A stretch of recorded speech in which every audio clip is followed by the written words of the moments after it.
Μιλάμε για άγριο δάγκωμα, όχι αστεία. Έτσι δεν είμαστε κι εμείς, αγάπη μου. Καλά, έτσι είμαστε. Δεν κάνουμε κι έτσι.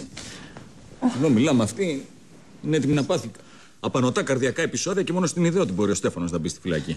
Φαντάσου πόσο έχει πληγωθεί στη ζωή της, Όσο και να έχει πληγωθεί, είναι κατάσταση τώρα αυτή.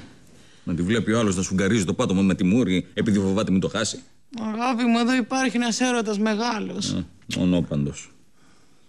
Γιατί? Και ο Στέφανος την αγαπάει. Την αγαπάει. Σταθερά και ψύχρεμα. Δεν είναι με το ξηραφάκι πάνω από τη φλέβα σταμπάει όπως είναι η Έρη. Πάντως την αγαπάει. Ευτυχώς τουλάχιστον θέλει και αυτός να το πάει στο τέλος. Γιατί αν και εκείνος αντιδρούσε, εγώ θα λύγιζα και θα κάναμε πίσω. Μωρό μου, τι θα γίνει αν ο Ρούσος πραγματοποιήσει τις απειλές του? Αποκλείεται. Μακάρι. Μακάρι να κάνουμε τη σωστή εκτίμηση. Γιατί αν το κάνει, αν κάνει το σάλτο μορτάλε, προβλέπω Στέφανο και Λευτέρη σε δίκλινο στον Κορυδαλό. Την αδελφή σου σε μονόκλινη σουίτα με διπλό εγκεφαλικό σε κανένα ιδιωτικό. Και την Εύα μας να ξαναπέζει την Αστέρο στην ΕΔΕΜ. Μην με τρελαίνεις, μωρό μου, τώρα. Μην με τρελαίνεις και εσύ και τα πάρολα πίσω. Όχι, αγάπη μου, όχι, αγάπη μου. Εγώ έτσι το είπα. Εξέφρασα μια ανησυχία. Είναι ορμόνες τώρα γι' αυτό.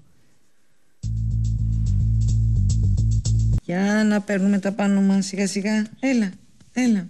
Τι μύρλα είναι αυτή τώρα? Ποια μύρλα? Μια χαρά είμαι, ηθικών ακμεότατων. Έχουμε αύριο και αυτή την ωραιότατη υποχρέωση. Εντάξει, θα είναι μια αγριευτική ημέρα, αλλά... Γιατί το λες αυτό? Για ένα τάφο θα ανοίξουμε σιγά το πράγμα. Λουκά, έρχονται όμως και τα ευχάριστα. Ποια ευχάριστα? Ντουντου. Ντουντου. Το κοριτσάκι μας, Λουκά, το παιδί σου. Το παιδί σου, παπάκα. Έρχεται το παιδάκι μου, το μικρό μου τον ωράκι είναι αυτό. Να μην ξεχνιόμαστε. Ανησυχώ. Γιατί?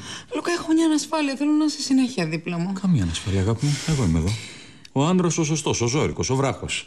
Τι θες? Όλα μαζί θα τα περάσουμε, μωρό μου. Ναι. Όλα μαζί. Και θα γίνουμε γονείς και θα με κάνεις τον πιο ευτυχισμένο άνθρωπο του κόσμου.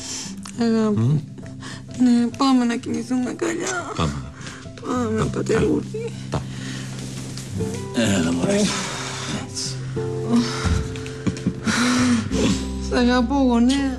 Κι εγώ σ' αγαπάω, συζυγέ μου.